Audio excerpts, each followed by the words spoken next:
Bonjour à tous, j'espère que vous allez bien. On est lundi 10 octobre, 11h45 en France, 5h45 heure de New York, et c'est l'heure sur la chaîne Le Café du Trader du menu de la semaine.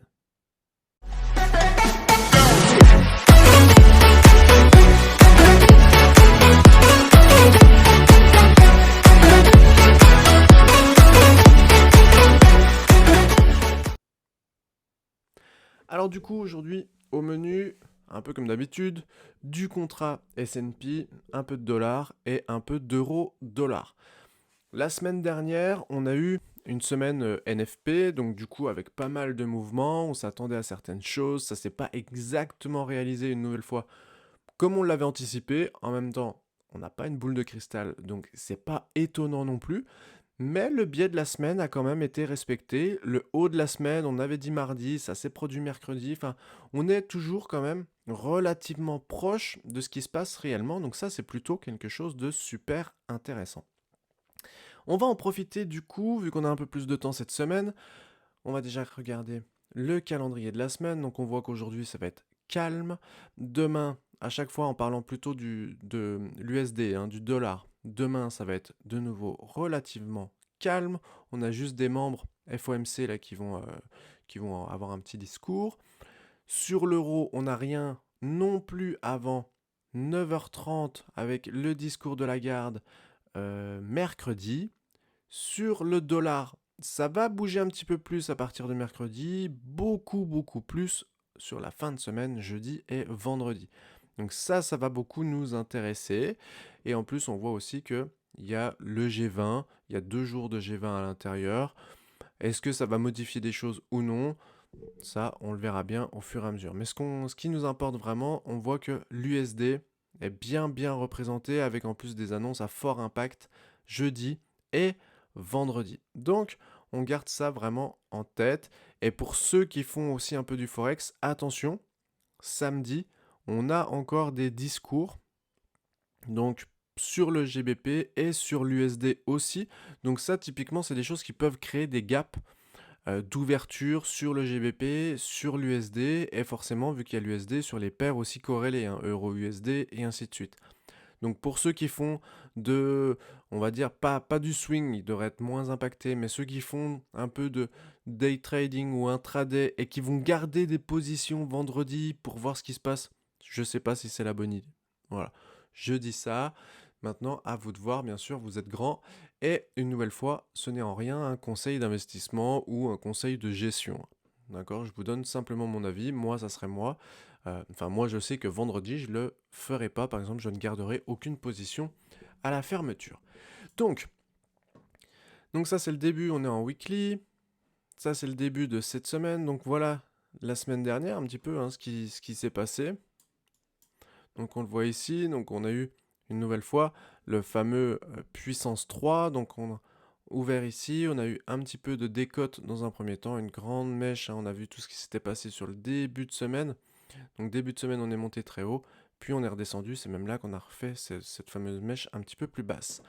En weekly, qu'est-ce qu'on disait? On disait que pour l'instant, tant qu'on casse pas ce haut ici, donc 4000, hop, qu'on soit précis, 4175,25, il n'y avait pas de changement, pas de BOS, donc pas de changement de structure, donc on restait en weekly baissier, d'accord?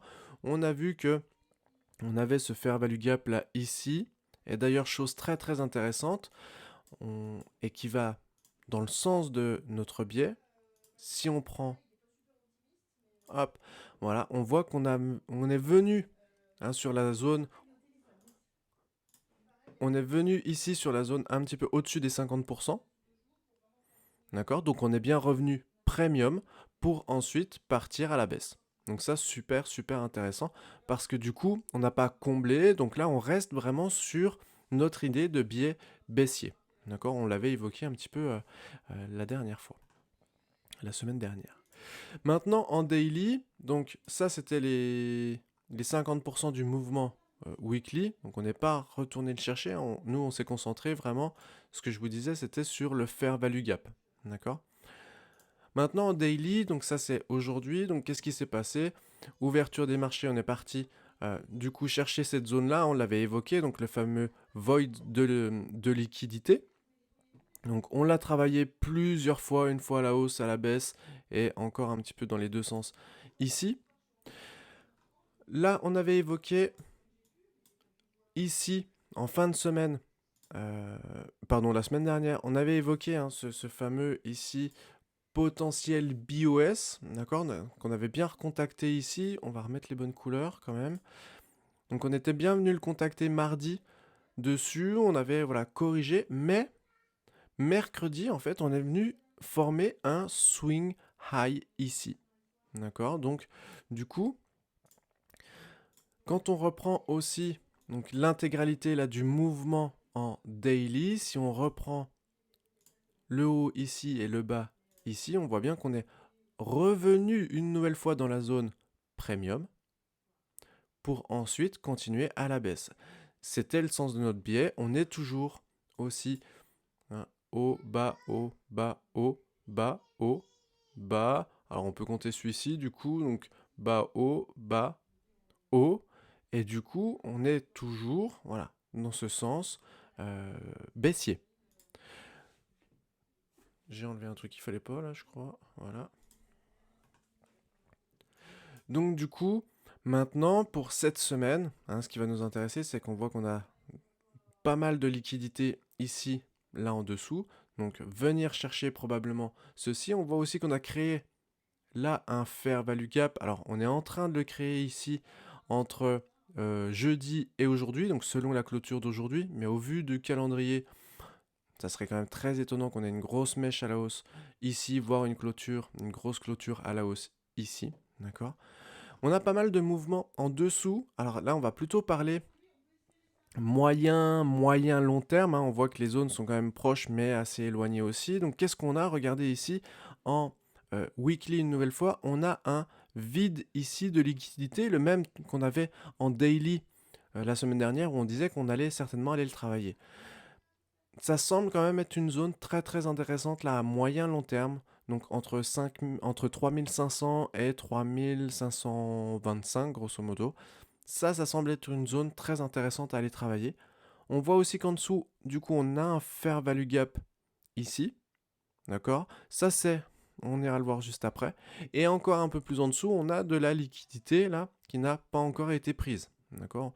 Ça c'est la descente du Covid, donc on voit que post-Covid, on a quand même très très peu retracé.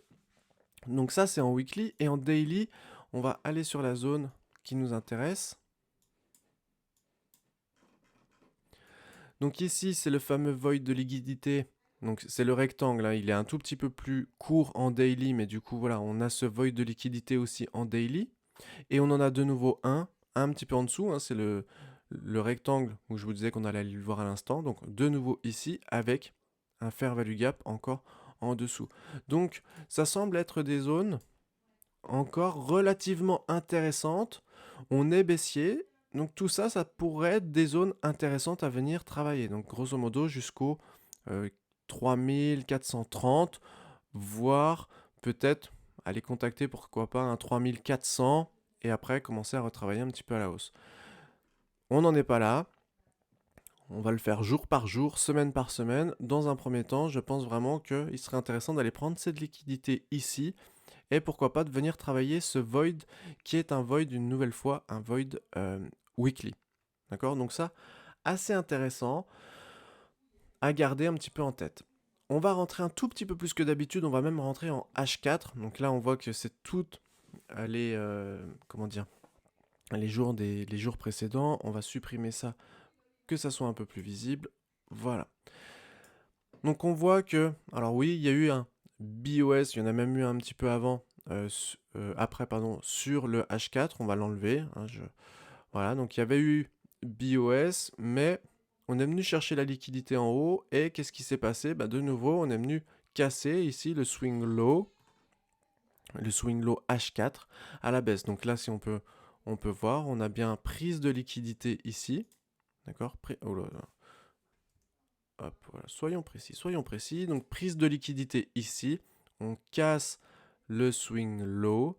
Donc ce qui, moi, m'intéresse là en H4, c'est que du coup, le BOS, il se fait ici, d'accord? Il se fait bien avec de la force.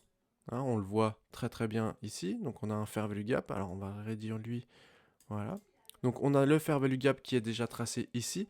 Donc pour moi, ce que j'aimerais voir dans un premier temps cette semaine, ça serait justement de revenir dans ce fair value gap. Pas forcément le combler. Hein, ça on commence à le comprendre. Un peu comme on a vu en weekly. Peut-être aller chercher seulement les 50%. On va regarder un petit peu où est-ce que ça pourrait être. Voilà. On va chercher, donc on est ici, hop, on va chercher les 50%, et après, pourquoi pas, le void de liquidité qu'on a vu en weekly. Ça, c'est ce que je recherche une nouvelle fois cette semaine. Je conserve mon biais baissier encore cette semaine, avec une nouvelle fois cette zone ici. Alors, au vu des annonces, est-ce qu'on fera que la première partie, venir chercher ceci pour qu'après la semaine d'après, on aille chercher plus bas? C'est possible, d'accord? Une nouvelle fois, les biais sont là pour nous donner des indications à court, à moyen, à long terme, mais après, c'est comment dire, le temps. On n'est pas, voilà, on n'est pas cadré exactement dans le temps. Il faut que ça se fasse petit à petit. Donc là-dessus, aucun souci. Donc voilà un petit peu ce que je recherche sur le SPX. Maintenant, on va aller voir le dollar. Donc, le dollar, on avait évoqué plusieurs choses. Donc là, on est de nouveau en weekly. En weekly, on a dit qu'il y avait un swing low ici. Et à la cassure de ce swing low, on voit qu'il y a un fair value gap en plus en dessous. À la cassure de ce swing low, on passerait baissier sur le dollar. Donc, on n'est même pas venu contacter cette zone ici. On va repasser en daily. En daily, on avait dit que c'était ce swing low ici. À la cassure, si on cassait ce swing low, on deviendrait baissier en daily. C'est toujours pas le cas. On est venu chercher le fair value gap ici qu'on a comblé pour repartir quasiment immédiatement à la hausse. Donc, toujours pas de cassure ici. D'ailleurs, on va le déplacer. Maintenant, c'est ce swing low qui va nous intéresser en daily. En weekly, il n'y a eu aucune modification. D'accord? On est toujours de la même manière.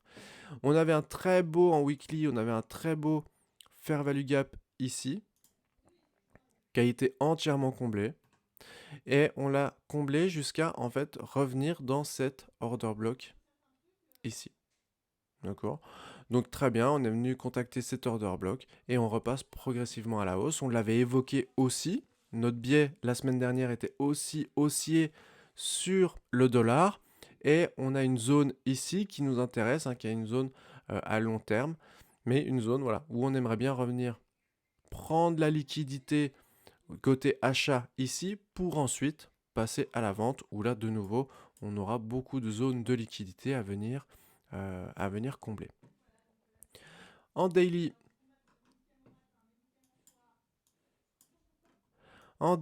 donc, on a, voilà, tant qu'on n'a pas de cassure ici, on n'a pas de BOS. On voit ici la formation d'un fair value gap.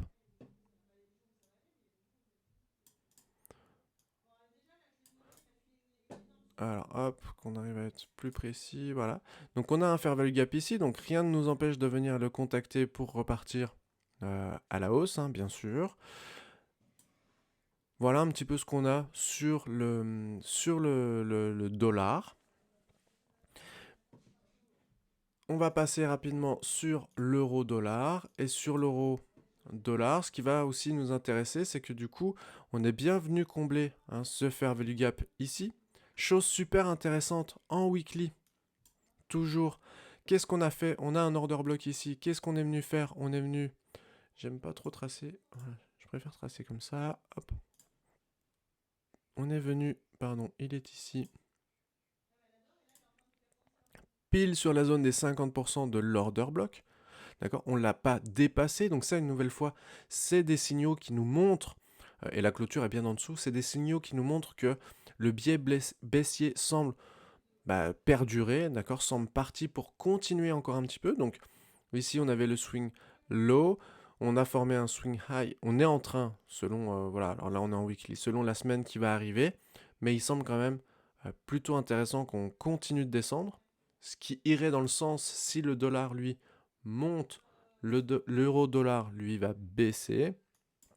Donc ça, c'est une chose, il me semble que je vous avais montré il y a pas mal de semaines, il y a au moins 2 semaines, sur l'euro-dollar. On semble, voilà, aller chercher des choses un petit peu comme ça. Donc on peut anticiper au moins une baisse aux alentours des 0,94 800, probablement là sur l'euro-dollar. Donc c'est ce qu'on va chercher aussi un petit peu cette semaine. On n'a pas grand-chose là en weekly à se mettre sous la dent pour une hausse ou pour une baisse à court terme, savoir si est-ce que le marché va faire la petite mèche vers le haut puis descendre ou ainsi de suite. On va aller voir ça en daily. En daily, on a une nouvelle fois un léger ici fair value gap. D'accord, donc ça c'est intéressant. Ça peut être aussi une zone à venir chercher. Voilà, pourquoi pas. À venir chercher ça et après chuter. Voilà, à voir un petit peu comment ça se comporte. Donc dans les jours et semaines à venir. J'espère en tout cas, je vous ai bien montré, oui, je vous ai montré par rapport à ça, donc c'est tout bon. J'espère donc que ça vous a aidé, que ça vous aide en tout cas. Donc pour récapituler, euro-dollar, on est baissier, là à court moyen terme. Le dollar, on est haussier à court moyen terme.